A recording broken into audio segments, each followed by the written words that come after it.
పేదవాడి పక్షాన నిలబడతాం, ప్రజా గొంతుకై నినదిస్తాం. వాయిస్ ఆఫ్ వాయిస్లెస్, తెలుగువారి మనస్సాక్షి సాక్షి టీవీ. సాక్షి టీవీ ప్రసారాల కోసం మీ స్థానిక కేబుల్ ఆపరేటర్ను వెంటనే సంప్రదించండి.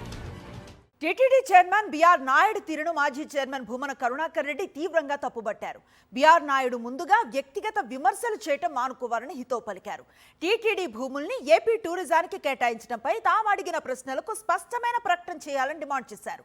వ్యక్తిగత దూషణలు చేసినా వెనక్కి తగ్గేది లేదని బీఆర్ నాయుడికి స్పష్టం చేశారు భూమన కరుణాకర్ రెడ్డి. పరమ పవిత్రమైన టీటీడీ చైర్మన్ బాధ్యతలు నిర్వహిస్తూ బీఆర్ నాయుడు మాదిరిగా నీచంగా బూతులు తిట్టే వ్యక్తిని ఇప్పటి వరకు చూడలేదన్నారు టీటీడీ మాజీ చైర్మన్ భూమన కరుణాకర్ రెడ్డి.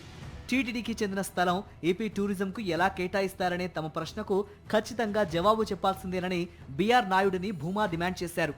వ్యక్తిగత దూషణలు చేస్తే వెనక్కు తగ్గుతామని అనుకోవద్దని స్పష్టం చేశారు.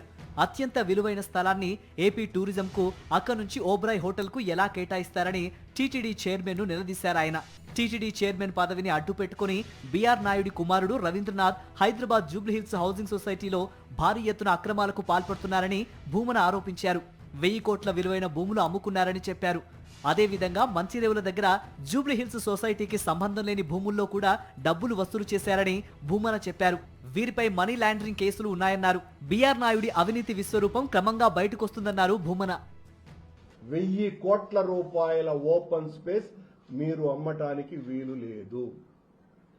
మంచిరేవుల దగ్గర దానికి జూబ్లీ హిల్స్ సొసైటీకి సంబంధం లే, కానీ ఆ మంచిరేవుల దగ్గర ఒక స్థలాన్ని జూబ్లీ హిల్ సొసైటీకి అటాచ్ చేసుకుని 5 లక్షల చొప్పున దాదాపు 200 కోట్ల రూపాయలు కలెక్ట్ చేసినారు. దీని మీద హైడ్రాలో కూడా కంప్లైంట్ చేసినారు సుమా. జేఈఓ కార్యాలయం కేంద్రంగా అధికారులను పెట్టుకుని బీఆర్ నాయుడు టికెట్ల దందా చేస్తున్నది వాస్తవం కాదా అని ప్రశ్నించారు భూమన.